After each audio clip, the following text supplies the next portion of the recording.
کہ اس دورے کے اندر بہت جو بائیلیٹرل میٹنگز ہوئیں اس میں بڑی گرم جوشی دیکھنے میں آئی. پاکستان کے حوالے سے ایک بہت مثبت سینٹیمنٹ دیکھنے میں آیا. اور میں I would like to start from the Turkish president Recep Tayyip Erdogan صاحب. انہوں نے کل پاکستان کی اکانومی کے ریوائول کے حوالے سے تعریف کی اور انہوں نے کہا کہ میں یہ سمجھتا ہوں کہ آپ کی میکرو اکنامک انڈیکیٹرز بہت امپروو کریں, اور یہ ان کی اپنی ٹیم نے ان کو ریسرچ کر کے بتایا ہوا تھا. تو انہوں نے جو انفلیشن سنگل ڈیجٹ میں آئی ہے 9.6%, پچھلے سال اسی وقت پہ انفلیشن 30% کے اوپر تھی, اور اس سال پریڈکشن تھی کہ یہ 13% رہے گی, مگر سنگل ڈیجٹ میں آنا 9.6 پہ میں سمجھتا ہوں کہ یہ بہت بڑی کامیابی ہے. اور اس کے ساتھ ساتھ ہماری ایکسپورٹس جو ہیں وہ 14% اس میں انکریز ہوا ہے. آئی ٹی ایکسپورٹس اگر آپ دیکھیں تو وہ $3.1 بلین پہ پہنچی ہوئی ہیں. ریمیٹنسز جو ہیں وہ ریکارڈ ریمیٹنسز اوورسیز پاکستانی جن کی ہم بہت قدر کرتے ہیں, ان کی طرف سے ریکارڈ ریمیٹنسز پاکستان بھجوائی جا رہی ہیں. پالیسی ریٹ کا نیچے آنا, یہ بھی توقع نہیں کی جا رہی تھی کہ انٹرسٹ ریٹ اتنا نیچے آ جائے گا. سو انٹرسٹ ریٹ کے نیچے آنے سے انویسٹمنٹ انکریج ہو رہی ہے.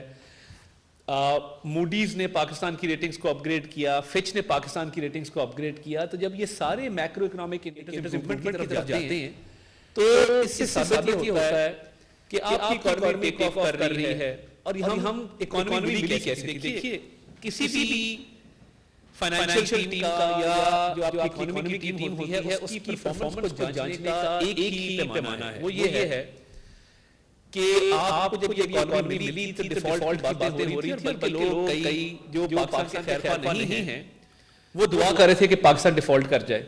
اور دیکھیے یہ ایک منظر ہے, یہ کہنا آسان ہے کہ ڈیفالٹ کر جائے. ڈیفالٹ ہوتا کیا ہے؟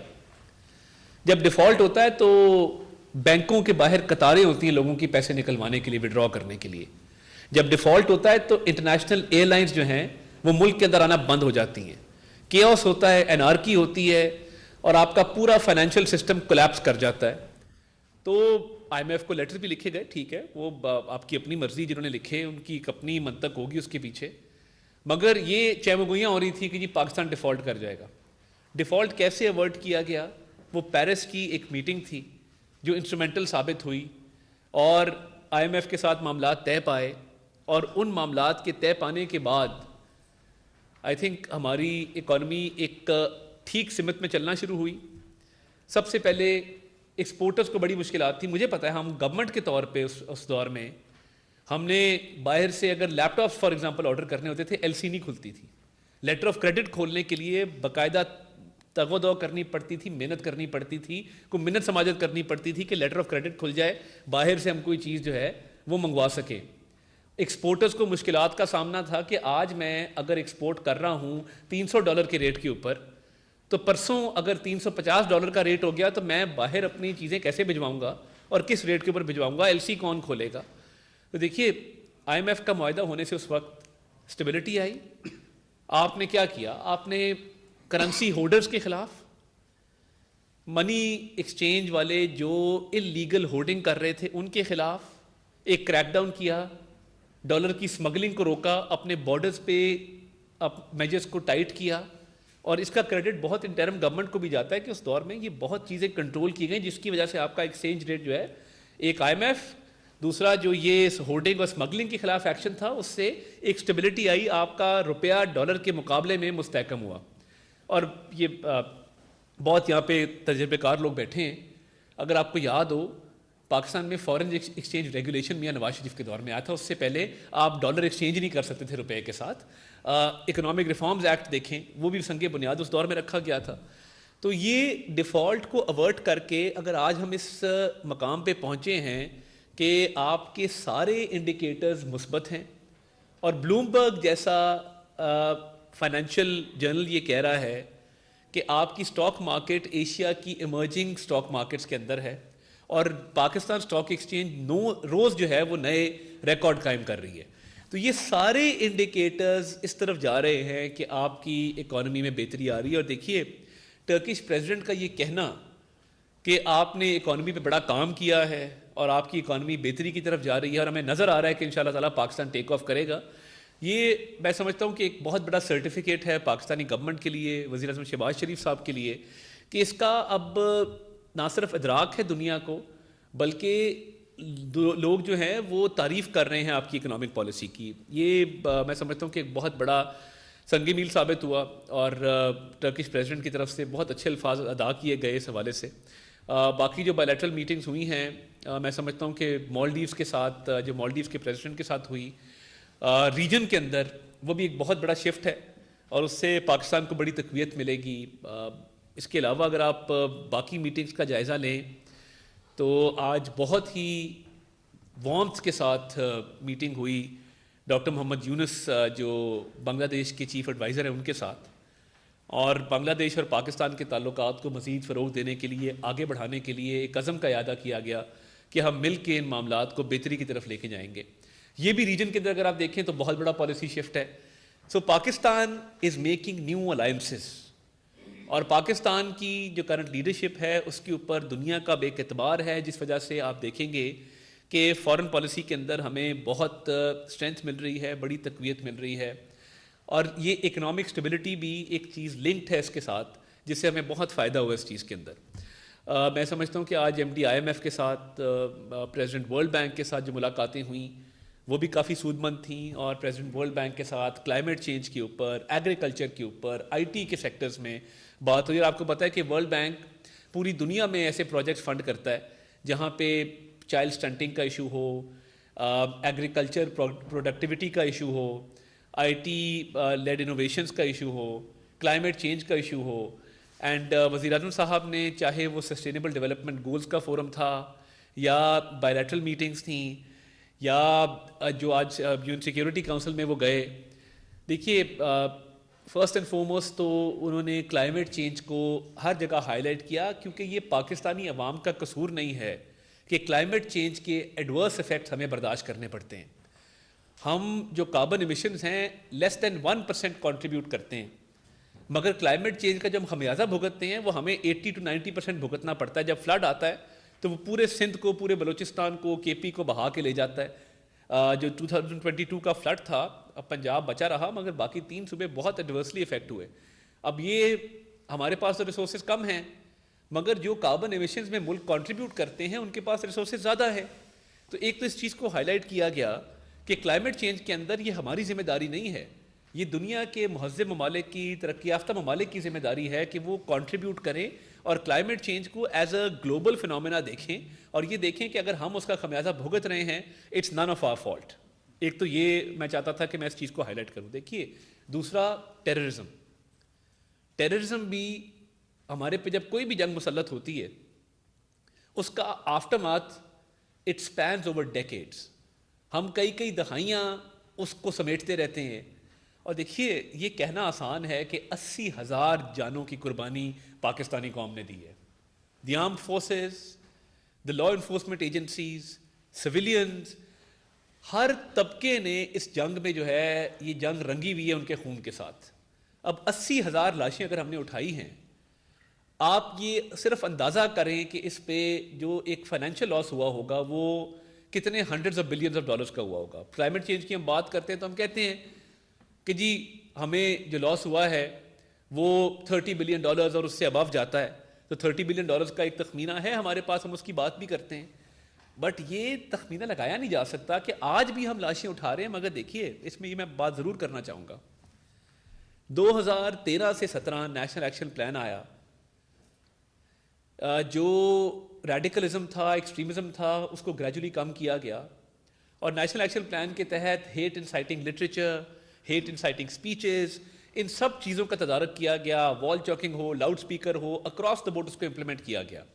پھر ایک گورنمنٹ آتی ہے, وہ ایک ڈاؤٹ کریٹ کرتی نہیں, طالبان تو بڑے اچھے لوگ ہیں, ان کو واپس لایا جائے, ان کو سیٹلڈ ایریاز کے اندر بسایا جائے. اب جب آپ ایک پوری جنگ جیت کے, آپریشن ضرب عضب ہو, رد الفساد ہو, اس کی کامیابی, کراچی کے امن کا لوٹ آنا, اور اس کے بعد آپ ون فائن ڈے ریاست اٹھ کے یہ ڈیسائیڈ کرتی ہے, headed by the then prime minister and then military leadership, کہ جی ہم نے ان کو واپس لا کے بسانا ہے طالبان کو, اور آپ ان کو واپس لے آتے ہیں, اور واپس لا کے سیٹلڈ ایریاز کا بھی امن تباہ ہو جاتا ہے. اور آج جو ساؤتھ KP کے اندر حالات ہیں, یا جو دہشت گردی کی ایک لہر ہے, ہمارے افسر, ہمارے جوان شہید ہو رہے ہیں, وہ پالیسی شفٹ وقت نے ثابت کیا کہ وہ غلط تھا, اور it was not well suited for the purposes of Pakistan. تو دہشت گردی کی جنگ ہے اس میں بھی ہم نے نہ صرف جانوں کے نذرانہ پیش کیا ہے، ہمیں فائنینشیل لاس ہوا ہے، ہماری اکانومی کو اس کا دھچکا لگا ہے. تو یہ بھی پرائم منسٹر صاحب نے اس کو بھی بہت اچھے طریقے سے ہائی لائٹ کیا. جو اس کے بعد سب سے امپورٹنٹ ایشو جو ہر بائیلیٹرل میٹنگ میں بھی ٹیک اپ ہوا، ہر فورم پہ بھی ٹیک اپ ہوا، وہ غزہ کا ایشو ہے. اور میں سمجھتا ہوں کہ اس کاز کو چیمپئن کیا ہے پرائم منسٹر نے، آج نہیں، یہ کاز تب سے چیمپئن کر رہے ہیں جس انٹرنیشنل فورم پہ ہم جاتے ہیں، چاہے وہ شنگھائی کوآپریشن آرگنائزیشن کی میٹنگ ہو آستانہ کے اندر، اس میں پاکستان لیڈ لیتا ہے. اور پاکستان کیا کہتا ہے؟ پاکستان کہتا ہے کہ جی ایک تو اسرائیل ہیز کمیٹڈ جینوسائیڈ، آپ نے نسل کشی کی ہے. دوسرا پاکستان یہ کہتا ہے کہ آپ نے وار کرائمز کمٹ کیے ہیں، آپ جنگی جرائم کا آپ نے ارتکاب کیا. تیسرا پاکستان یہ کہتا ہے کہ Israel must be held accountable for these war crimes and genocide. ہم کہتے ہیں کہ جی انصاف کے کٹہرے میں کھڑا ہونا چاہیے. پاکستان نے انٹرنیشنل کورٹ آف جسٹس کے اندر بھی اپنی اسٹیٹمنٹ جمع کرائی. اب ہم جب یہ ساری باتیں کہتے ہیں تو اس کے ساتھ ساتھ آج محمود عباس صاحب کی اور پرائم منسٹر کی ٹاک کل ایز لائیو ٹیلی ویژن پہ بھی چلے گی، مگر آج محمود عباس صاحب نے بھی اس بات کا اعتراف کیا کہ پاکستان ان کے اسٹوڈنٹس کو، جو غزہ کے اسٹوڈنٹس ہیں جو وہاں پہ جنگ کے باعث پڑھائی اپنی نہیں کنٹینیو کر پاتے، ان کو پاکستان نے پڑھنے کا موقع دیا ہے، اور اس میں اضافے کا بھی انہوں نے کہا. تو ہم مزید ان کے اسٹوڈنٹس کو اکاموڈیٹ کریں گے. پاکستان سے 6 C-130 جہاز جا چکے ہیں، متعدد بحری جہاز جا چکے ہیں ایڈ لے کے غزہ کی طرف. تو جو غزہ میں ہو رہا ہے، رفح میں ہو رہا ہے، ویسٹ بینک میں، خان یونس میں، رام اللہ میں، یہ اس کا پاکستان کو بڑا ڈیپ کنسرن ہے. اور اس حوالے سے ہر فورم پہ آواز اٹھائی گئی ہے، اٹھائی جائے گی. اور یہ کاز پاکستان کا کاز ہے، اور اس کے لیے ہم بالکل آخری حد تک جو ہے اس کے لیے آواز بھی اٹھائیں گے اور ایکشن کی ڈیمانڈ کرتے رہیں گے. اور ہم ہمیشہ کہتے رہے ہیں کہ the world must do more، اور سیز فائر از imminent، یہ اس کے بغیر گزارا ہی نہیں ہے. اور میں سمجھتا ہوں کہ کل جب فورن میڈیا سے بھی پرائم منسٹر صاحب نے بات کی تو انہوں نے بہت ایمفسائز کیا یہ لیبنان والی سچویشن پہ بھی، کہ اس کے بڑے بھیانک کانسیکوینسز ہوں گے، اور سیز فائر کی امیڈیٹ ضرورت ہے. اور بڑے پرزور الفاظ کے اندر مذمت کی لیبنان کی اسکیلیشن کے اوپر. تو میں یہ سمجھتا ہوں کہ دیکھیے جہاں پہ ہماری اکانومی بہتر ہو رہی ہے، ہم اپنے ایشوز کی بات کر رہے ہیں، بائیلیٹرل میٹنگز میں ہمیں پذیرائی مل رہی ہے، وہاں پہ ہم فلسطین کے کاز کو بھی چیمپئن کر رہے ہیں کہ it is a cause which is very close to our heart. اور اس کے اندر آپ کو پتہ ہے کہ آج یہ بھی ذکر ہوا کہ آپ کو پتہ ہے کہ پاکستان کا پاسپورٹ واحد پاسپورٹ ہے جس کے اوپر لکھا ہوتا ہے کہ it is valid for all countries except for Israel. اور یہ ہماری ایک سالیڈیرٹی ہے فلسطینی لوگوں کے ساتھ. اور قائد اعظم محمد علی جناح نے جس عزم کا اعادہ کیا تھا فلسطین کے لوگوں کے لیے، ہم آج تک اس پہ کاربند ہیں، اس پالیسی میں کوئی چینج نہیں آیا، ہمارے قدموں میں کوئی لغزش نہیں آئی، ہم اسی طرح اس کاز کے ساتھ کھڑے ہیں اور کھڑے رہیں گے انشاءاللہ تعالی. تو میں چاہتا تھا کہ یہ جو بائیلیٹرل میٹنگز ہوئی ہیں، انٹرنیشنل فورم پہ مختلف مواقعوں پہ ہماری بات چیت ہوئی ہے، تو ہمارا فوکس جو رہا ہے وہ جن چیزوں کے اوپر رہا ہے، ہم یہ امید کرتے ہیں کہ دنیا بھی اس پہ مزید توجہ دے گی، اور نہ صرف ایک کامن کاز کی طرف ہم بڑھیں گے، بلکہ ہماری جو اکنامک ریوائول ہوا ہے، ہم اچھا گروتھ ریٹ اٹین کر کے، انفلیشن کو مزید لوور کر کے، ایکسپورٹس کو مزید بڑھا کے، اپنے ٹریڈ ڈیفیسٹ کو مزید کم کر کے آنے والے دنوں میں انشاءاللہ تعالی ہماری اکانومی ایک ایمرجنگ اکانومیز میں سے ہوگی. بیکاز 2017 میں جب میاں نواز شریف صاحب نے گورنمنٹ چھوڑی تھی تو ہم ورلڈ کی ٹاپ 26 اکانومیز میں تھے، اور ہم اکثر کہتے تھے کہ we are 6 countries short of G20. تو وہ بھی ایک زمانہ تھا. اب اکنامک ریوائول کا ایک باقاعدہ طور پہ پوری دنیا جو ہے اس کو تسلیم بھی کر رہی ہے. اور مجھے خوشی ہوئی، اسد عمر صاحب کا میں نے کلپ دیکھا ایک ٹی وی شو کے اوپر، جہاں پہ انہوں نے کہا کہ ہاں یہ میں بات تسلیم کرتا ہوں کہ پچھلے سال سے بہتر ہے اس سال کی جو اکنامک کنڈیشنز ہیں. تو جب آپ کے ایڈورسریز اور پولیٹیکل اوپوننٹس بھی اس بات کو تسلیم کر لیں اور اس پر بات کریں، میں نے عارف الوی صاحب کو سنا، انہوں نے یہ بات کی کہ جی یہ جو انفلیشن ہے یہ مہنگائی میں کمی نہیں ہے، یہ جو مہنگائی کی شرح بڑھ رہی ہے وہ سلو ہو گئی ہے. تو چلیں آپ نے کم از کم یہ اعتراف کیا کہ مہنگائی کی شرح جو ہے وہ سلو ہو گئی ہے.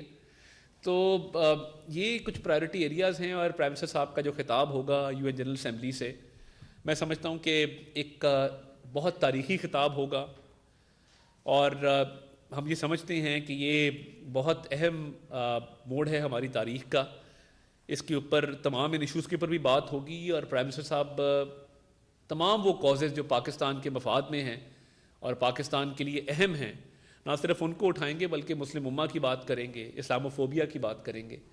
تو انشاءاللہ تعالیٰ میں سمجھتا ہوں کہ پوری قوم کو فخر ہوگا جو اسپیچ وہ ڈیلیور کرنے جا رہے ہیں. آنے والے اگلے 1-2 دنوں میں مزید جو ان کی میٹنگز ہیں وہ ورلڈ لیڈرز کے ساتھ جاری رہیں گی، اور جس طرح میں نے کہا کہ پاکستان کا تعلق کسی بھی ایک ملک کے ساتھ it is not at the cost of the relations of another country. جو افغانستان کی بات ہوتی ہے اس پہ بھی میں ضروری سمجھتا تھا کہ ہم برادر ملک ہے. ہم نے ریفیوجیز کو کئی سال 4 ملین ریفیوجیز کو ہم نے سنبھالا ہے، ہم نے اس کی کاسٹ بھی بیئر کی ہے، ہم ان کے ساتھ امن چاہتے ہیں. مگر اگر ٹی ٹی پی یا کوئی بھی ٹیررسٹ گروپ وہاں سے آپریٹ کرے گا تو اوبویسلی ہم اس پہ اپنی آواز بھی اٹھائیں گے، اور جو بھی کریکٹیو ایکشن ہے اس کے حوالے سے بات چیت کریں گے. تو یہ معروضات تھیں. یہ میں بہت لمبی تقریر سے آپ کو بور نہیں کرنا چاہتا، لوگوں کو نیند آ رہی ہے.